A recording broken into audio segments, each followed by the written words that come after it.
La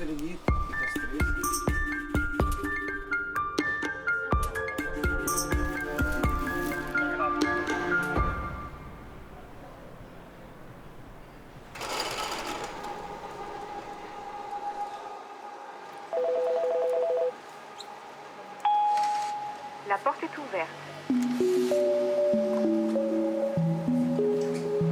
Bonjour. Je vais t'inscrire ici dans le programme. Donc ça fonctionne de manière anonyme.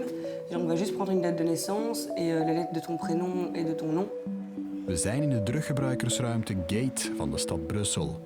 Het wordt uitgebaat door VZ2 Transit en is een plek waar personen die zwaar verslaafd zijn aan harddrugs op een veilige en gecontroleerde wijze kunnen komen gebruiken. Deze drugsgebruikersruimte valt te vergelijken met een inloopcentrum eigenlijk.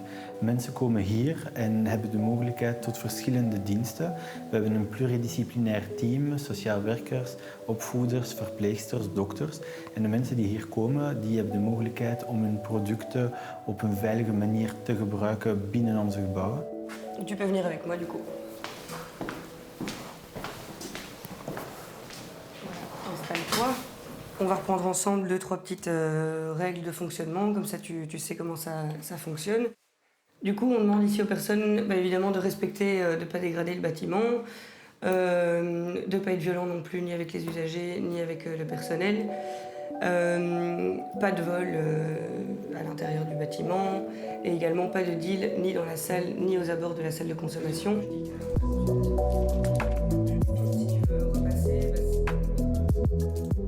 Als ze een product op zak hebben, dan hebben ze toegang tot de gebruikersruimte. De bedoeling is dat de mensen hier niet tot product geraken. Ze gaan het voordien aankopen buiten en komen met het product hier binnen. Als ze ingeschreven zijn, als ze niet te hard onder invloed al zijn en als ze het product op zak hebben, dan hebben ze toegang tot de wachtzaal en nadien tot de gebruikersruimte.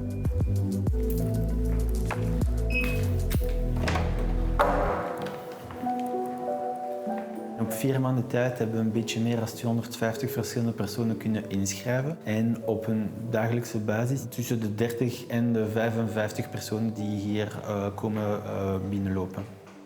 Het gaat daarbij vooral om mannen, zo'n 90% ongeveer. Ze zijn tussen de 30 en 40 jaar oud en meestal verslaafd aan cocaïne of heroïne. We hebben hier de wachtzaal. De bedoeling is dat mensen inschrijven en dat ze dan hier een beetje wachten als er te veel volk in de gebruikersruimte al zijn. Dan hebben ze de mogelijkheid om mogelijk een sociaal werker te zien, een verpleegster of een opvoeder. Met deze aanpak wil Gate een toegangspoort vormen voor gebruikers die bijna of zelfs helemaal uit de samenleving zijn gevallen.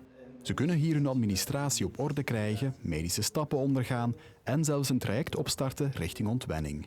Wij gaan met onze sociale dienst ervoor zorgen dat hij dan toegang heeft tot een mutualiteit, tot een inkomen, een adres of een identiteitskaart.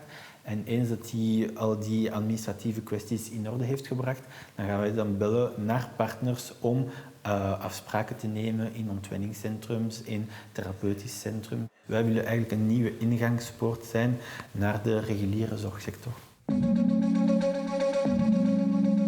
Dat blijft natuurlijk allemaal vrijblijvend. De ruimte wil zo laagdrempelig mogelijk zijn en legt dus enkel een aantal basisregels op aan de gebruikers. Zo is er bijvoorbeeld geen verplichting om het gebruik te verminderen of te stoppen. Uiteraard vind ik natuurlijk wel dat mensen met een drugsverslaving geholpen moeten worden.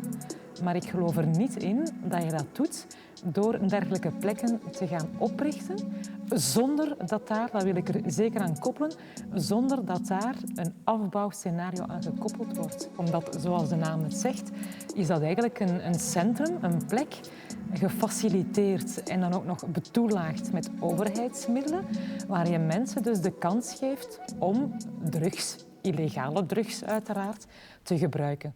Bianca de Baets is een van de voornaamste Brusselse stemmen tegen de gebruikersruimte. Volgens haar geeft de huidige werking van de ruimte te veel vrijheid aan de gebruiker en is ze dus gedoemd om te falen.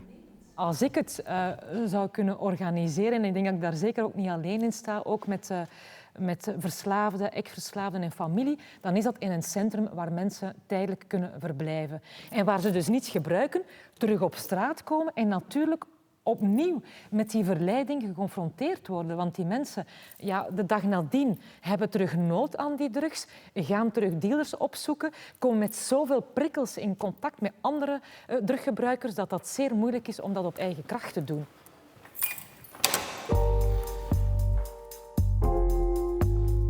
De toegang tot de ruimte koppelen aan een voorwaarde tot ontwenning werkt volgens VZW Transit niet. Het schrikt gebruikers af en houdt hen op de straat, terwijl de huidige werking voordelen biedt voor zowel gebruikers als de samenleving in het algemeen. Je hebt een securitaire meerwaarde en een medische meerwaarde.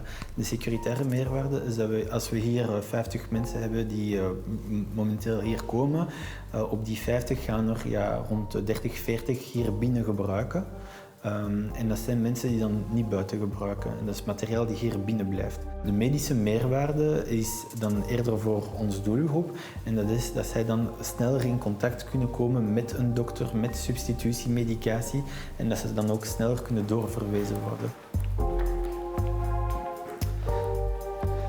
Hier zitten we dan echt in de ruimte waar ze effectief kunnen gebruiken. Ze krijgen hier het proper materiaal, hebben hun product op voorhand, krijgen informatie en hebben hier dan een half uur, 45 minuten de tijd om te gebruiken.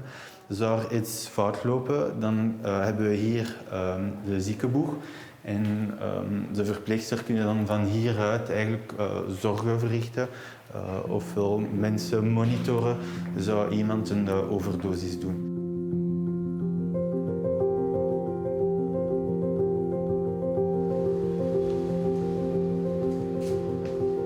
Mijn naam is Ivan. Ik ben afkomstig van Rusland. Ik ben 31 jaar oud.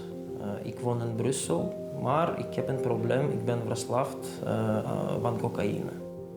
Tijdens ons bezoek ontmoeten we Ivan. Hij worstelt al enkele jaren met een drugsverslaving en kwam een aantal maanden geleden als een van de eerste binnen in de gebruikersruimte. Ik heb problemen gehad. Ik ben naar gevangenis geweest voor 18 maanden. En daar heb ik eigenlijk gestopt met heroïne, met methadon ook. Toen ik vrij was, heb ik een beetje heroïne gebruikt, 3 of 4 maanden. Maar nadien heb ik crack geprobeerd. Dus dat is cocaïne die je kunt roken. En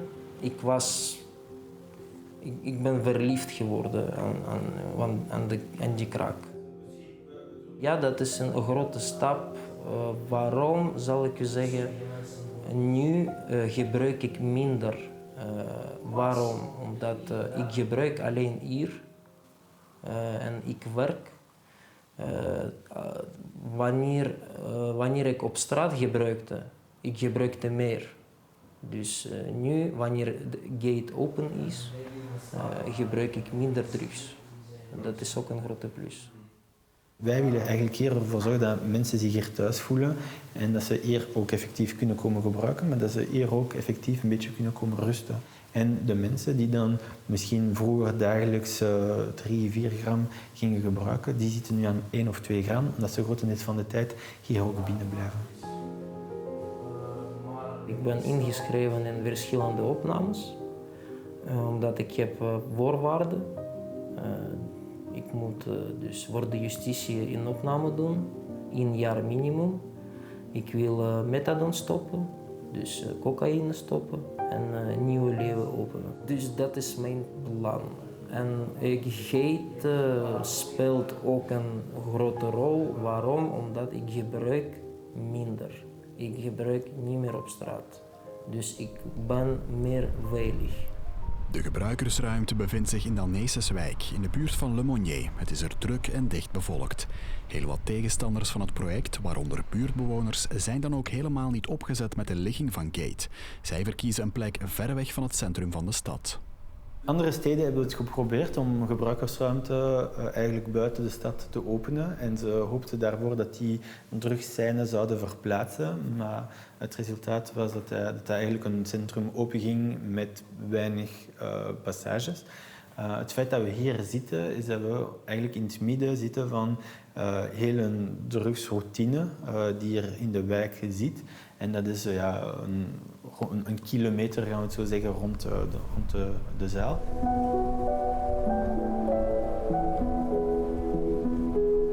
Ook dat de criminaliteit en de verkoop van drugs in de wijk zou toenemen, verwerpt Nicolas. Straathoekwerkers van Transit houden de wijk nauw in het oog. En ook de politie heeft extra aandacht voor de wijk. Dat moet ervoor zorgen dat gebruikers naar de ruimte worden geleid en dat dealers worden geweerd. In de toekomst hoopt Transit op nog meer gebruikersruimtes in Brussel, om zo de verschillende plekken in de stad waar straatgebruik plaatsvindt te kunnen bedienen. 1 gebruikersruimte is al zeer positief en een zeer positief signaal in Brussel. Maar zouden er meer zijn, dan zou dat zeker en vast geografisch complementair kunnen zijn, omwille van die nabijheidskwestie. In 2025 moet normaal gezien het gewestelijk centrum voor druggebruikers opengaan aan de Havelaan. Dat zal groter zijn dan Gate en gebruikers kunnen er zelfs blijven overnachten. Ook hier zal VZW Transit bij betrokken zijn.